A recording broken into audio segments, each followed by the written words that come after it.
Recorded May 14th, 2026. Good afternoon, Franklin. How are you, sir? Doing great, Edward. How about yourself? I'm doing all right. Well, we're going to deviate from the way that we generally run the show for everybody just joined the live stream. And for those who will be listening to it a little bit later, we have some really distinguished guests coming on from an up and coming security vendor, DataBond. So we'll keep all the banter toward the end of the show and some show notes. With that being said, I'd like to welcome our guest to the show from DataBond. Would you like to introduce yourself? We have the CEO and co-founder, as well as the co-founder and chief product officer. So, floor is yours. Sure. Frank and Edward, thank you for having us here. Pleasure to be here. I'm Nitya Naresh Kumar, president and co-founder at DataBond.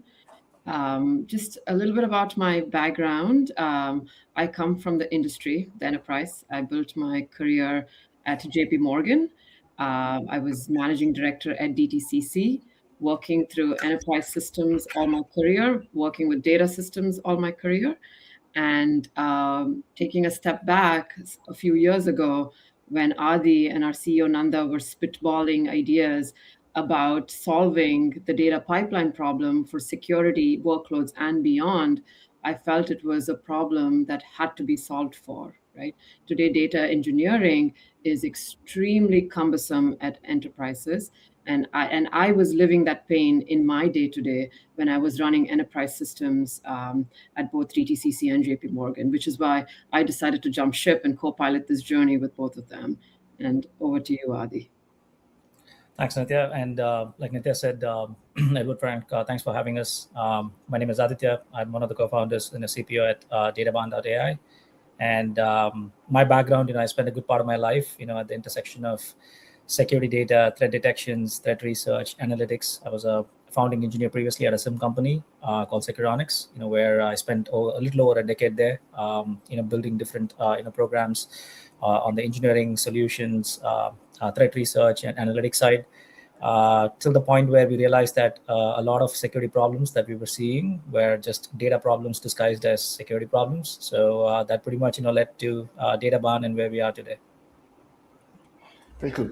So we know who you are, we know the history, we know the name of the company, but just keep it simple for our users. So who may not have read the pre-show notes readout, who and what is DataBond? So think of us as a intelligent data pipeline and data orchestration layer. So that's where we come in. Cybersecurity is has been our first use case, where we, as a pipeline or a data fabric solution, sit in between all data sources and consuming platform. And we are the layer that intelligently moves data based on relevance, right? A lot of, the security architectures now is going through a fragmentation again. There's a lot of, distribution. There's a lot of, hey, let me not move data all over everywhere. I think the consumers are evolving, right? There's no longer just systems that are consumers anymore, where there's fixed dashboards or fixed set of analytics. There's agents, that are now coming as consumers. So we act as that intelligent data layer or data foundation, for customers. So that's where DataBond comes in. Okay. All right. In a nutshell, right? I would say, like what Adi was saying, we move data and we meaningfully move data from the disparate sources to the destinations. And when data moves, we do several processing elements with it so the destination can meaningfully use the data, right? So at the end of it, after we finish the processing, it's high fidelity data for use for the destination, whether it's the SIM, whether it's your data lake, whether it's even your agentic processes that need the data. That makes sense. I primarily work in the intelligent SOC, modern SOC, AI empowered SOC. If I had to nail down to a product, I was one of the original Sentinel, program person in engineering. It would be a stretch to say creative, but I was almost there day one. I think it's the bits and bits. And so it was very interesting to see the companies that came into existence, because I won't say deficiencies or way that Sentinel ingests data, but it's so rigid, and companies like yourself come in and loosen the rigidity up a little bit and allow some creativity in the way that data is being ingested and used, as well as some of the things that, for lack of better words, the people that hold the purse strings, hey, how much did this cost? And it's still it's still falling to a lot of individuals of ingestion costs rather than license costs of what you bring in.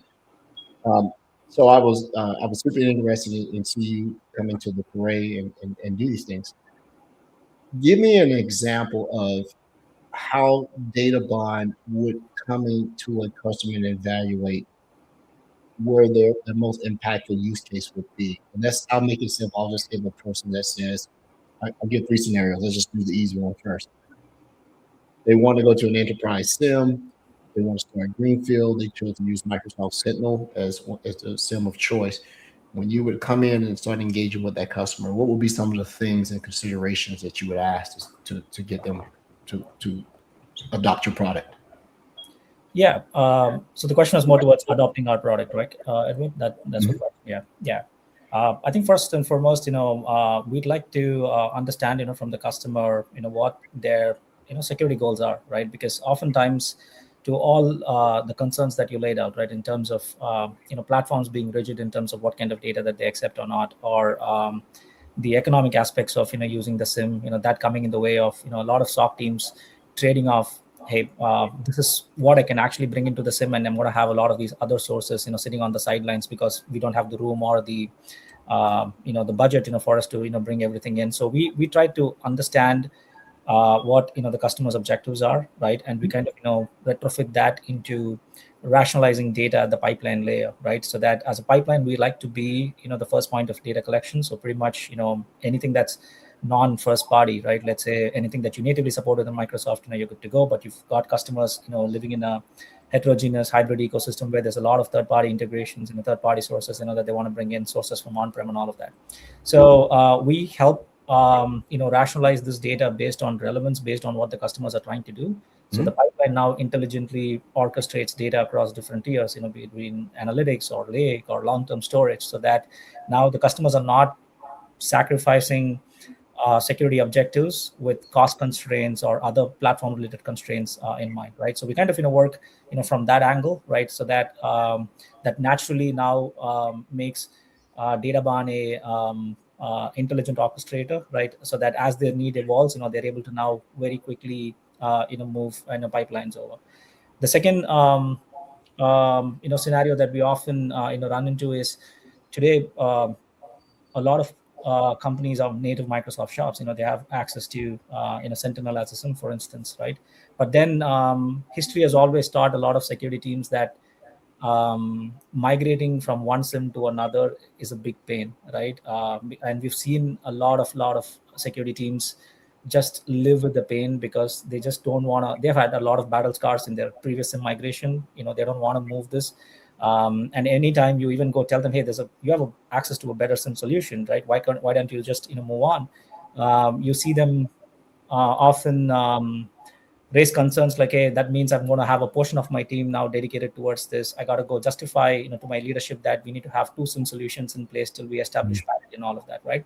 Now as a pipeline, it's just adding a new tap at the end of the pipe, right? So that's where we make things much simple for them, right? We've had some of the largest organizations with thousands of data feeds cut over to Sentinel or their SIM of choice in under 2 weeks, under 3 weeks time as a result of that, right? So bringing that agility, bringing that ability for customers to use any platform, any capability, adopt any new technology has become a non-event as a result of that, right? So those are some places we shine, and I think those conversations naturally gravitate towards customers now rethinking that architecture and understanding the importance of a pipeline. And obviously at the end of all of this, they also get the byproduct of cost optimization, right? Reduce costs and all of that, right? So that's like a cherry on top. Yeah, and we meet the customers where they are at, right? Because while going through all of this, introducing a pipeline, sometimes we get asked the question, are we going to compromise on detection as a result of this, right? By routing the data to multiple destinations. But no, for us, we have different throttling levels in terms of what data goes into the SIM versus a data lake or any other destination. So our pipeline is that intelligent pipeline that Adi was talking about earlier, ensuring that we do not compromise on the enterprise's detection capabilities. Yeah, and that makes sense. Because once the data is landed to where it's ultimately going to be, you start to lose a lot of the ability to do a lot of manipulation because it's sometimes it's in its final state. So you need to be able to transform, mutate, aggregate, do whatever you want to do with the data before you get it there, because there are limitations that may often require re-ingestion of the data, even to the point where you're trying to do enterprise queries across huge, data lakes. But there's a finality once the data is where it's supposed to be. So being able to get it to the way that you want it before you land it is a big thing. Let me ask the easy question, and either one. DataBun, who came up with the name? it's a cool name. I'm like gonna it. I'm gonna take Adi. You should take that one. You definitely should take that one. Yeah. So no, so we were toying with this idea of data highway and all of that, and then so it was me who came with the name of DataBan, and then I think our CEO back then was in Europe, and he saw Ban this, Ban that, so I think it was meant to be. So yeah, we pretty much went with DataBan as the name as a result, right? Okay. Yeah, Data Highway was just too boring. And Adi was like, why would we call the product Data Highway? It should be DataBan, a high-speed data highway. Yes, and that's how it came about. Yeah. I had an affinity for it. I like driving fast cars very fast. So I saw they got the similar, said DataBan, unlimited speed limit, right? Being able to get it in. Yes. Everything can't be roses and sunshine and good things. Give me some difficulties that you've had to not only address, which made your company viable, but also you've had to address that made it go, ugh, I didn't think about that. We didn't solve for that. What challenges have there been? Because we still see a huge ask for companies like yours to be able to come in and help individuals not only put value to the data beyond just saying I need it, but give me a couple of challenges that you saw with your company and that you still think that needs to be solved as people adopt more and more data coming in, because data trimming is not going down. People figured out how to get more data at cheaper costs, more valuable data use case. So challenges that you're addressing, challenges you've had to overcome. Yeah. So in terms of challenges that we had to overcome, I think when during our initial days, this whole concept of, hey, let's put a pipeline in there that can rationalize and help you save on costs, that can get your data to rightful systems, all of that sounded great. It became a no-brainer when you had conversations with a lot of prospects back in the day. But then you often realize that, hey, we are the last ones coming to the table, right? You already have customers with all of their sources integrated in the SIM, right? Which means, there is a body of work that's needed in terms of reconfiguring this, re-architecting this, right? And if you go, this was, the late part of 2023, early 2024, right? When you went and spoke to organizations in terms of introducing a pipeline, right? To a lot of them, this whole concept of a pipeline was very new, right? People have lived through a lot of SIM migrations. So if you said that, hey, here is a SIM company and here is a SIM product, that you need to swap. Yeah, people have done this 3 or 4 times in their life, or many times, depending on the organization, to know what to expect, right? But now introducing a pipeline layer, which is just the means, but the end is still going to be the SIM, right? That was a big shift or a period of education that we had to do in the market, right? For them to understand what would this mean and what are the upsides of them now decoupling data ingestion and data processing, which was always a foundation on which the SIM existed all along, right? So so we had to take some creative approaches in terms of not making it difficult for customers to say that, hey, we have our own set of agents or collectors that you have to put or replace this, so that the pipeline didn't turn out to be a glorified agent replacement project and all of that, right? So we tried to keep a lot of our integration pieces very simple, a lot of our integration pieces very opinionated.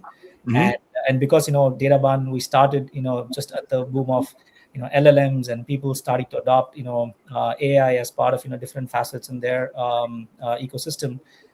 We tried to use AI less as a co-pilot to help with automation, but more in terms of how do I focus on using AI at the places where people hurt the most, right? In terms of writing regular expressions, writing data transformations, understanding schemas, right? So that we wanted to embed AI every step along the way, as opposed to just putting a automation layer in the form of a copilot, right?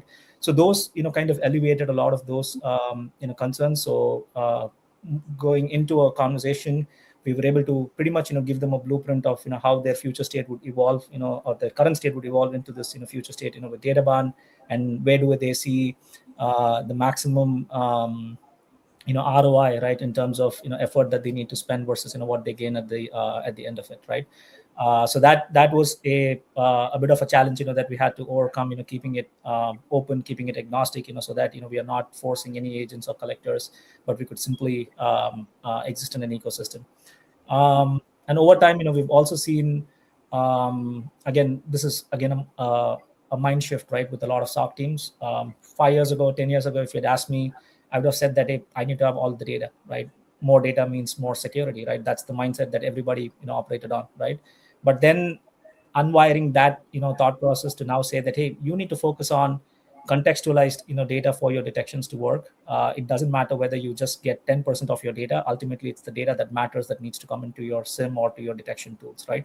So that was a big shift, that, we had to go through with a lot of our early customers.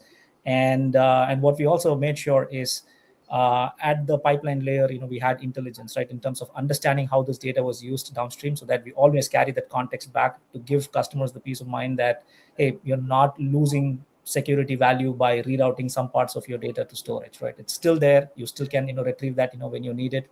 Or if your definition of what is relevant today changes over the next 3 months or 1 year, the pipeline can self-adapt and give you some of these, data elements, back, when you need it, right? So, so those were some initial, set of challenges, that we went through, and how we kind of, helped customers also adapt, to those, right? And then now I think we're entering a different phase. Like I said earlier, there's a lot of now AI agents becoming consumers to data, right? So as a pipeline, we are adapting to that, right? Making sure that, hey, how do we give contextualized, data to agents? I don't think agents are going to be as forgiving as humans when you give bad data to it, right? So we have a bigger responsibility now as a pipeline layer for that. And then we're also starting to see customers adopt architectures where they don't want to move data, right? They want to move some data. They want to keep data where it is. It's great, we see the consumers, like, Sentinel, for instance, adapting to that, right? Where you have federated data access, and all of that. Now we're also, working towards how, as a pipeline, we can help, facilitate, that as well, right? So that, we also help orchestrate things continuously, and also help orchestrate, things on demand when the need arises for customers. If you had anything to add. No, actually, the question that you asked, Frank, made me go down memory lane a little bit, right? When we started building the product at DataBahn, right? So I'm gonna tell you a couple things that were like kind of guiding principles, if you will, right? When we were building the product, okay? One of it was making the product, as we call it, stupid simple, right? That was a key guiding principle for us. And the second was building enterprise grade product, right? So, when back to the first one of stupid simple, it's very easy to build a complex product. And we are dealing with complex data workloads here, right? Now, how do you make that stupid simple, right? Like, so Adi's vision from day one was like, okay, how can we make it hands-off keyboard for a data engineer as much as possible? And by the way, databahn.ai came about way before generative AI became a thing, right? So the .ai was because we were going to be applying heavy machine learning into data processing back then. So, and with Adi's security analytics background, and by the way, I have a master's in neural networks, gosh, from 20 something years ago, but who's counting, right? So for us, applying those and making a product really very, very simple to use was a very important guiding principle. And a lots of kind of iterations while we were working through that, right? That was very, very challenging, Edward and Frank, right, for us. But the outcome of it was well worth it. And the second thing was enterprise grade product, right? Even before we had any customers, our goal was to tighten up the non-functional requirements.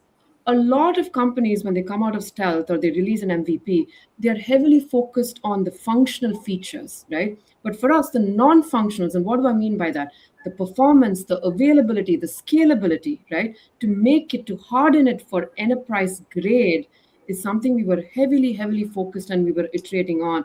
And that's part of the reason why we've seen success so quickly with our growth with Fortune 100, Fortune 500 customers, because out the gate, we were ready for enterprises. Yeah.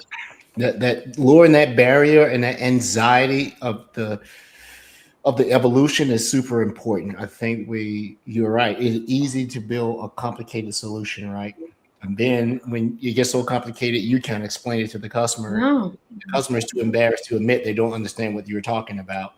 Yeah. And now Yeah. everybody else, somebody else is going to say what's obvious in the room. I came at a very mystical view and just assuming that you were a company that was hyper fixated on security, but you're not. Data is data, right? And so it sounds like the ability to take that currency and that collateral doesn't necessarily have to be pinned to a security evolution. It could be to someone that's doing data analytics. I would imagine that you have data analytic customers that process massive amounts of things that have zero to do with security.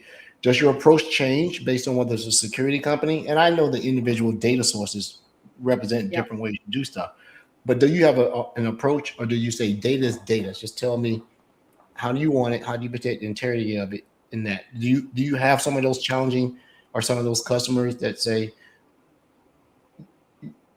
how do I want to ask the question? If you're bringing data in from a source that's not Microsoft, what are some of those customers looking like?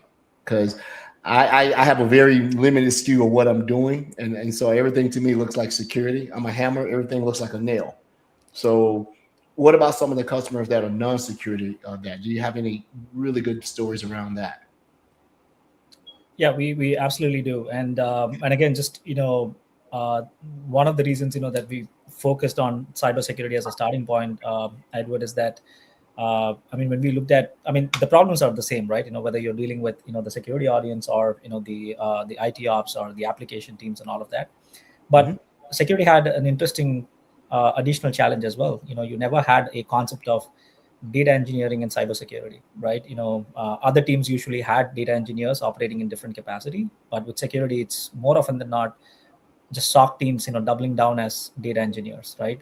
So that was the reason why we started off, more on the cybersecurity side, and we kept, a lot of the data foundations a little bit more opinionated, in the sense that, we don't want, anybody from in this day and age, to focus on writing connectors or writing regular expressions or parsers or anything like that, right? We wanted the platform to take care of a lot of that.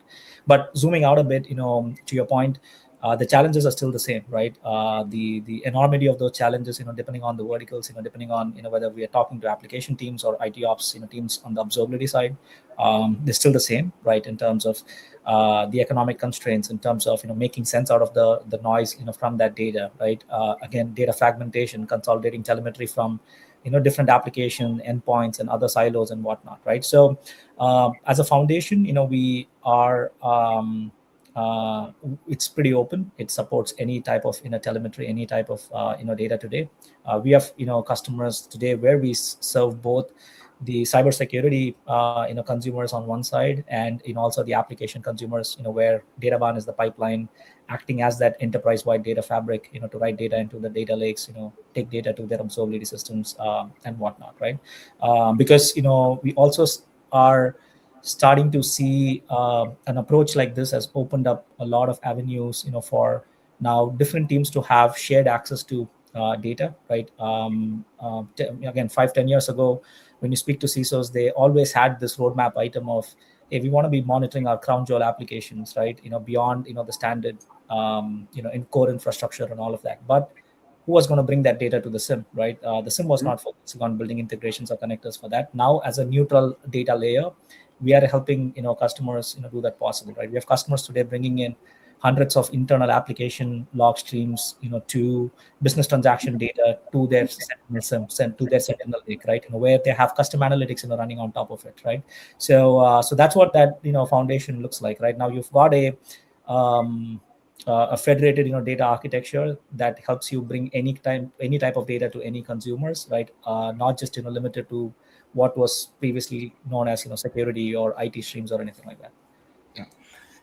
And still a viable market because even though the SIM market is mature, I've been around long enough to remember when ArcSight was coming up through the thing and all the things that I used to do.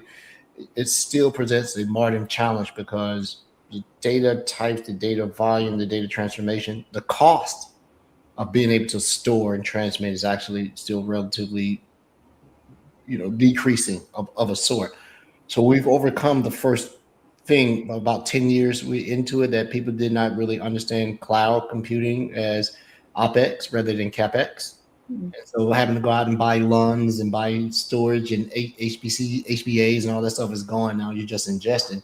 And I think we're finally on the backside of that. But let me ask you this question. Let's get into the weeds a little bit. It seems like we've been having some really abstract questions like, okay, they manipulate data, they bring data in, they take it from source, they do the magic, and then they deposit it into a repository or destination of choice. Well, how do you do it? I've seen it on my team. They come to some great engineering things, but I'm a customer. The Microsoft Security Insights, we bring in so much telemetry and data of all types. We're pretty light. We're bringing in about 5 to 6 terabytes a day of various types. How do you onboard me? What is the lift like to be able to come in and get my data sources into my data lake inside of Azure? To our technical listeners out there, because I'm pretty sure they're hitting us up. Explain how it works, Edward. So how does it work? Yeah. So first and foremost, we've made a lot of integrations natively available, Edward. Right. So whether it's known products that you have, your usual sources like your Palo Altos, Oktas, right? Whatever you may have it in on-prem, cloud, or third-party SaaS applications. We made a library of north of 500 integrations, readily available in the product, right? So this means these are all just one-click deployments, right? You simply, either point the data to our platforms or point our platform, to where your data is, right? We can pretty much, bring that, data in without anybody having to write a line of configuration in terms of how to make sense out of that, data, or how to optimize, that data or route that data for different platforms, right? And one thing that we've always strived on is how do we make our platforms understand each of the consumers that they connect our platforms to, so that when data leaves our platform, it's natively search ready, it's natively analytics ready, right? What I mean by that is you mentioned Lake, this customers today sending data to multiple SIM solutions where each platform has its own, 3-letter, 4-letter data model that they follow, right? So which means as a platform sending data, we want to make sure that we change or transform that data into that format that natively makes search work in those platforms, analytics work in those platforms, and all of that, right? So that's the first part of how we've made things simpler, so that your usual sources that customers may have, you can pretty much bring that in. Now, anything that goes beyond that, right? Custom applications, custom data feeds, and all of that, we've embedded AI every step along the way, so that writing normalization, right? Writing data transformations, suggesting optimizations, right? Those are native capabilities that we've made the platform do, so that you kind of have DataBahn as your 24/7 data engineer working for you, right? That helps understand complex data sources, break that down, pretty much again take the data in a way that makes sense based on the downstream systems.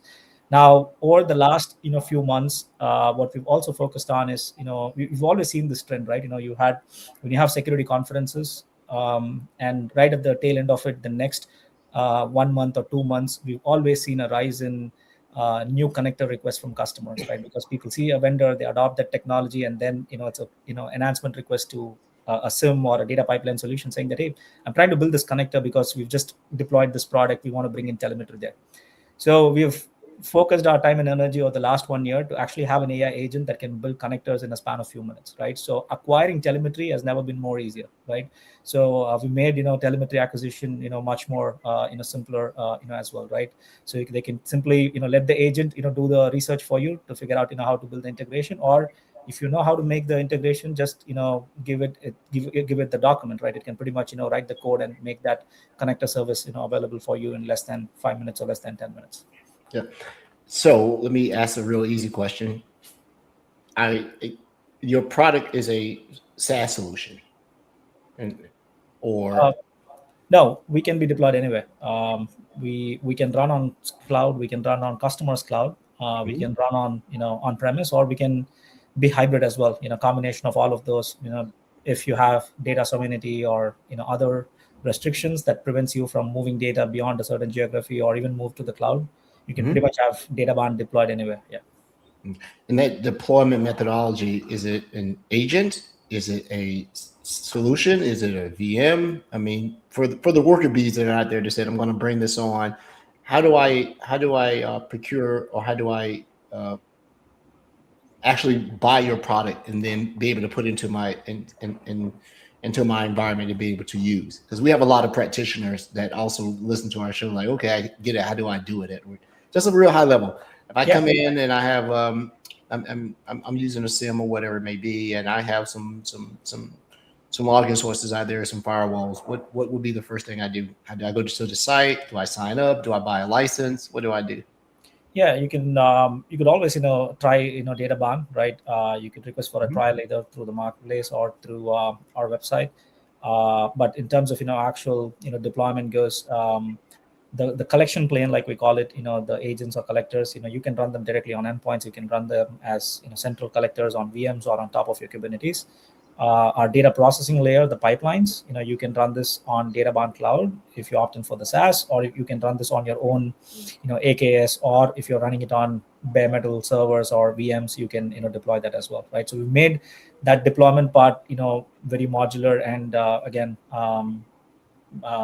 be compatible to deploy anywhere, there too. Okay, this is what I thought it was. I just, like I said, I've seen the presentations. I've seen customers real time with it, and I get to see it in action next week. To everybody that's listening, DataBahn Roadshow, Atlanta, Georgia, May 21st. I'll be the host MC, I guess, and come out with the DataBahn team. Right. More information. Can I ask questions, Edward? Edward, can I ask questions now? I thought you had just put AI there and were frozen. You're frozen now. Oh, okay. I haven't seen you move. I said. Oh no. I've been waiting to ask questions. So a little bit more technical. So common endpoints are Linux workstation servers, Windows devices, and so on, right? Okay. So what tables do you normally write to with inside Sentinel? So we write to both native and custom tables, Frank, right? So if you've got your common security log, syslog, some of your ASIM tables, we can write into that. We also have, some customers, when they bring in custom application data sets, they want to have their own custom schemas defined in the form of custom tables. We do that too. Yeah. Do you utilize any of the standards there to convert to common event formats for automatically, so people don't have to do that? So they don't have to write the ASIM parsers with inside Sentinel. Yeah. Oh, so we actually do something pretty neat, and this is where we've always loved the Microsoft stack, right? That it's been pretty open for us in terms of us being able to not just collect and throw data over the fence, but we can also understand what customers are trying to do with on this side. So which means when customers point DataBahn to a specific table that already exists, be it your common security log or your ASIM tables, we understand the schemas, so that the transformation part of it is something that our pipelines now know. This is where Frank is trying to write the data into, so we can map that data accordingly. Or if it's custom schemas, then we understand that as well, right, through looking at your schemas or your DCRs, and pretty much do the alignment here, right? So as a result, like I said, when we send data, it goes in a way that your analytics continue to work, right, without you having to do yet another round of transformations within Sentinel. You consult people on like what Windows events they should be collecting and how to take that in consideration if they're already running MDE. Do you help them plan that ingestion strategy or collection strategy, I should say, overall? Yeah, we've actually made those configurations available natively in the platform to begin with, so customers get a jump start that they don't have to talk to us or do hours or days of research to figure out what is important, what is not, right? So there's that native intelligence that is available, and what we are increasingly also focusing on is, hey, how do I now have that intelligence adapt over time, based on how you're using this data on the other side, right? So that it's not a conversation that needs to be had but let's say you introduce a new detection in your Sentinel, right? Or if tomorrow something about the data has changed, there's new event types and all of that comes in, how do we have the platform now connect all the pieces and tell you that, hey, this is what is different about your data, right? Maybe this is how you go about now adapting your pipeline configurations, right? So it's less about them again having to do the data research or engage our teams or working with others to figure this out for themselves. Great. Okay. You're, and I think this is public knowledge. You're going through. You're definitely within that startup model. How has the Project Pegasus and really help accelerate you guys around that? But that's how I knew of you through that particular project. For those who don't know, Project Pegasus is a program that Microsoft uses to help startups be able to come in that are AI born, AI native, to create products and solutions. Has that been a boon for you guys, being able to do that in addition to the other? And you have a tremendous amount of experiences. I looked at your bios before and everything else, right? I'm like, wow, this guy's been doing a long time. So how's that experience been? Has that been a very, very beneficial thing, being able to connect to a major hyperscaler like Microsoft and be able to push forward and with your solution going forward? 100%, Edward, 100%, right? I think the visibility that we've been getting thanks to, a program like Pegasus, right? It's, I think, activated a deep co-sell motion for us with Microsoft, right?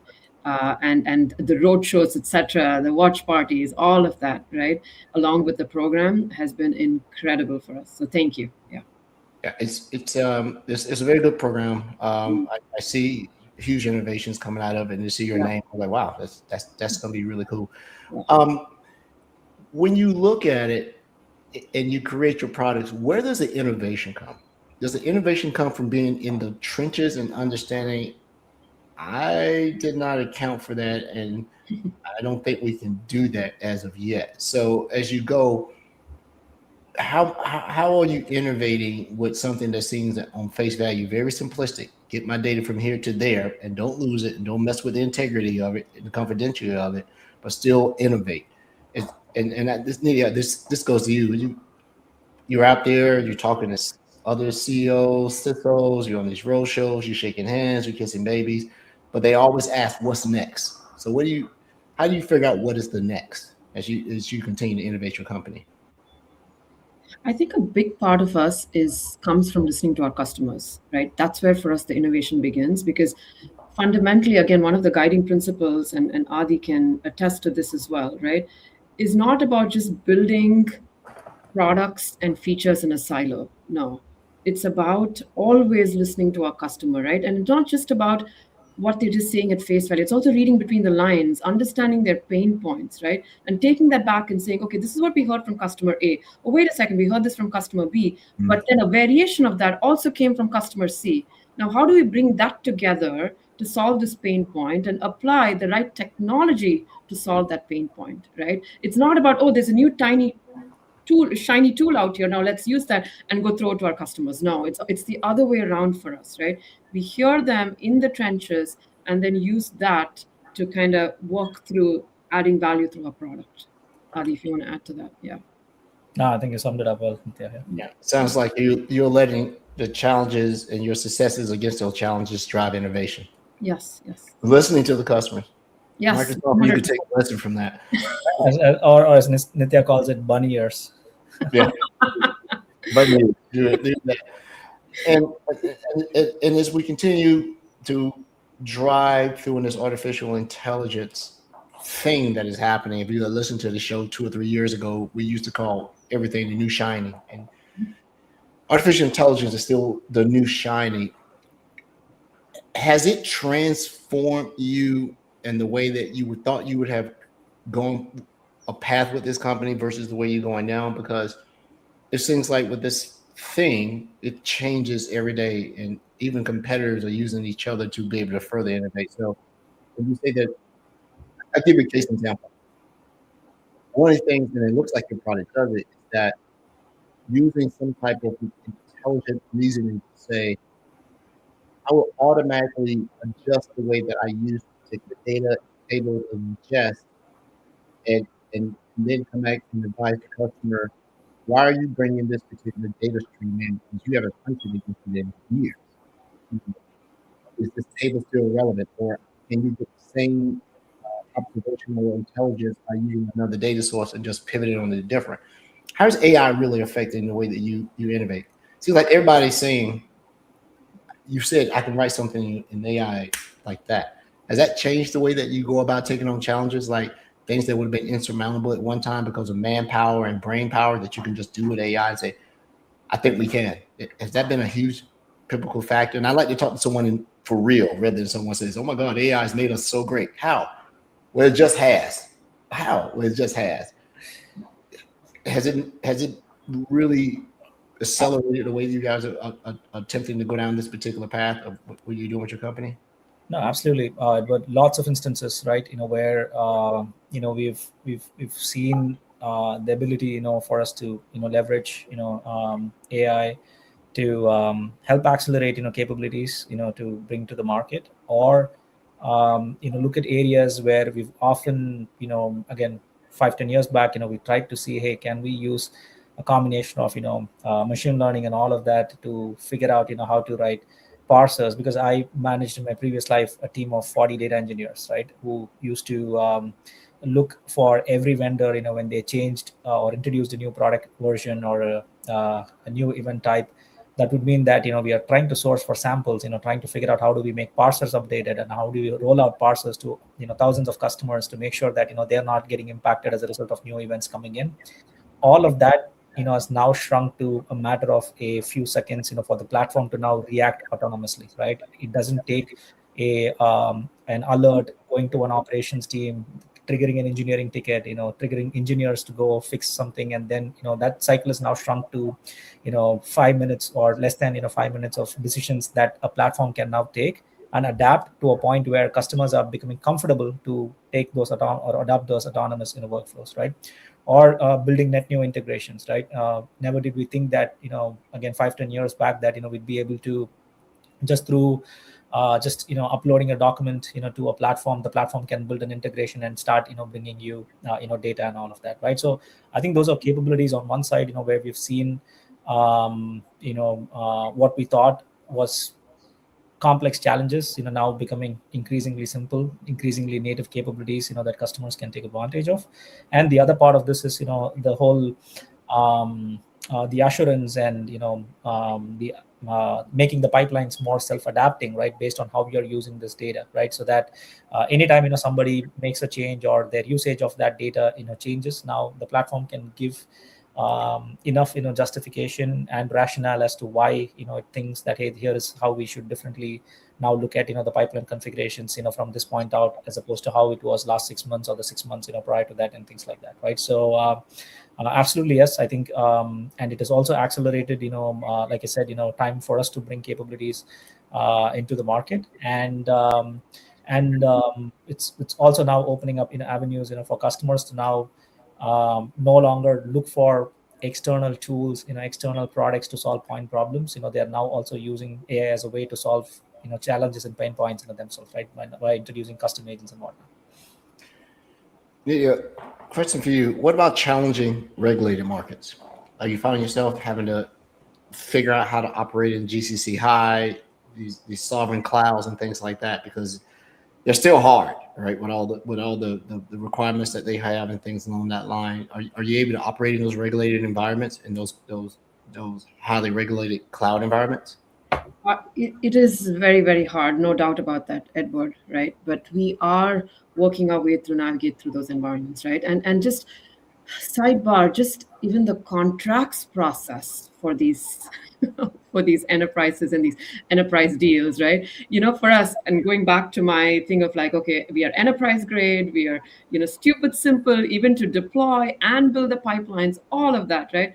And then we get to the contracts point, and even our AI addendum, right, takes like, I don't know, months for approval, right? So while we are, bringing to market all these capabilities very quickly, the enterprises want to adopt, but I still feel there's work to be done as an industry, right, to streamline the process of AI adoption overall, right, even beyond your regulation. Yeah. Okay. Yeah, that seems to be more challenging than any technology Yeah. You bang on technology enough, you'll figure it out. But Yeah. process. Yes. I think as an industry, we have ways to go there. Yeah. To get that done. Yeah. I know that I'm going to get to see a super in-depth demonstration of your product here next week with your team. That will be boots on the street here in Atlanta. But one of the things we definitely want to get back, because our listeners are going to want part 2 of this. They're going to want to see it live. Yeah. And so, Gregory, I'll get in contact with you this week about the lab setup. We really want to lab it out because we get ready to go into our tech heavy months where we just let the engineers get on and show it. And then you'll see probably a lot of our listeners and everybody that actually put hands on the keyboard come back and, hey, we want to take a look at this. You said something at the very beginning of the show. You said you can run any of the clouds, but you said you had your own cloud overlay. Can you explain that a little bit, or did I mishear that? Are you saying that you're using some hyperscaler, but you only have an instance where you can ingest into your cloud, or is everything around the cloud that the customer uses? I think I misheard something. I was thinking. No. It's pretty flexible, right? It's up to the customers, where they want to deploy, Databahn. So so we meet, where the customers, want us to meet, right? So so there's no, restrictions per se. Yeah. Yeah, and we have our SaaS offering. Maybe that's what you heard it. Yeah, we have our SaaS offering as well. Yes. Because you have Highway, Reef, Cruise, and some other cool names that you had going on. It looks like you've done your research, Edward. I tried a little bit just to make sure, and I'm like, all right, they got a good marketing team. I like the name. It makes you at least go, what is Cruise? Is it like Cruise, or is it Reef? Cruising down the highway. Yeah. There you go. Yeah. Databahn. I'm trying to go through all my notes or write my notes down before you guys come on. I'm still a paper person to this day. Love the touch of it. This is more of a leadership thing. Time management and return on investment and impact. And that's harder than most people think, right? How do you choose where to put your time for the most impact? And I am greatly appreciative that you came on the show, because you could actually be out doing a lot of things, but to come on the show, I really appreciate that. There are so many conferences and all these things.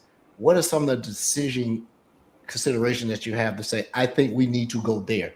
Is it because you think your competition is there, future competition is there, or don't know the roadmap of your company? Do you think a potential buyer of the company, acquisition, something may be there? How do you go about finding the time to do this as a company? I find it very interesting with startups as early as yours and solving real problems. Yeah, I'll give you my view on it, and I'll let Adi go as well, right? And again, for me, it's where our customers go, right? So we have active conversations with them, because they are the practitioners. They are in the industry, right? Like, okay, so where do you go to understand the security industry, to understand the security market, right? So for a lot of that starts there for us, Edward, right? So we kind of follow our customers, if you will, right? In terms of shows, in terms of conferences, and so on. And of course, there are certain conferences we attend to get our brand out there, right? Everybody is there, so we go there to get our brand out there. There's a brand awareness element of it that we go to as well, right? Yeah. Okay. That makes sense. I love going to these startups, inventions and all these things. Yeah. One thing I did notice, and I got it right here actually, is that while some members of your team are going to actually train some members of my team on your product, are you guys going to come out with an official training curriculum or everything like that, or is that part of the services that when you come on? How does a customer come up to speed other than trial by fire? Because I would love to have had it up and running before you came on the show, and then maybe ask them questions. But are you going to create official training curriculum or anything? Go through, Databahn driving school, high performance driving school? I love that. Yeah. Now, we are working on a Databahn driving school, Edward. So that's something that's come up, but we kind of looked from the other way. We wanted to have a as much of a self-driving car with just your hands on the steering wheel, so that it's not trial by fire, it's just by holding the steering wheel, so that it doesn't take a lot for you to connect the dots within the platform. Again, going back to this mantra of keeping things simple, but then now as we are expanding, now we have larger partner ecosystem, now running deployments and proof of concepts and all of that. We're also, putting some, certifications there, so that when customers, work with partners, they know that, hey, they are, certified, folks who can deploy, Databond and all of that. So we're also, now, parallelly getting out some of those, streams as well. Okay. And sometimes you have to put the cart before the horse. People think that's a bad thing. That's not a bad thing. Sometimes you got to put the cart in front of the horse. And it helps us, get a great deal of insight on, whether are people able to make sense of, what is it that we've been built, right? Without taking 2-3 weeks of extensive training and certifications there, right? Mm-hmm. To let you know if you need a bigger horse. Put the cart in front, right? Well, this has been super informative. I do absolutely believe this is part 1 of 2. This is a history of the company, exposure, get it out to all our listeners who can go to your site. We'll have that all out on the post show notes. But I'm looking forward to getting to the point when we do our Tech Heavy month, we actually just do demos like, hey, this is what it looks like. This is what's going on. And we build out that environment, let everybody take a look. And I think that's going to be the thing that really brings it home from everybody. I have some ideas that I'll probably share with you offline, and maybe if you're coming into Atlanta about that Databond Academy or that Databond training and a couple other things. Are there anything you'd like to part with and tell us about your company that some people didn't know? Like, I bet you didn't know this. You can't get this from a website. Is there anything you guys want to share? Got to be some tidbit. Something that you had a road show. Something. Right. What's coming up, Adi? I don't know. Yeah, Abby's like, I don't know. I barely sleep, Ed. I'm working 28/7, 380 days a year. Yeah. No, it was just a question. Sometimes when you ask people a question, they'll give you like or give you a funny like, yeah, I went to this customer and kept calling them the wrong name for the entirety of the day. Then I got it right. Actually, you know what? Now that you say that, we do get called Autobahn a lot. Yeah. Autobahn. They'd be like, yes, what does Autobahn do again? So we do get, yeah. So you at the next show, you guys are going to get a wraparound a Bugatti and have Databond across. Maybe Databond, not Autobahn. Right? Yes. Or maybe we need to start sponsoring some races, right? That's an expensive endeavor. I am a penny pincher. So if I was your chief revenue and marketing officer, like, no, we're not spending on that. That's not going to happen.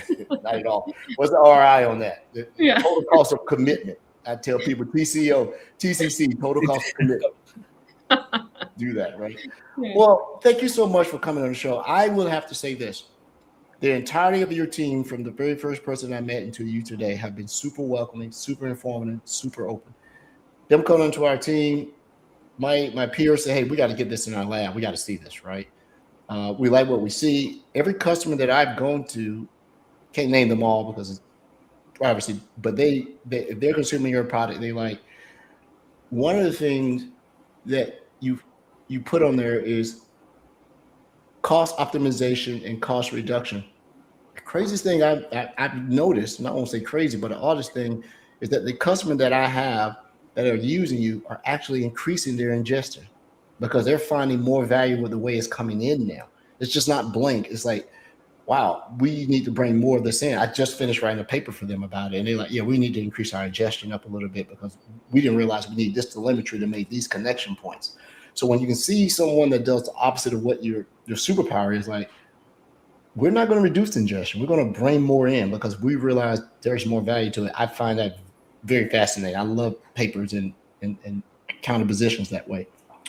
You're always welcome to come back on the show, talk a little bit more. I look forward to, are you guys coming to am I talking too much? Are you going to be at the road show next week?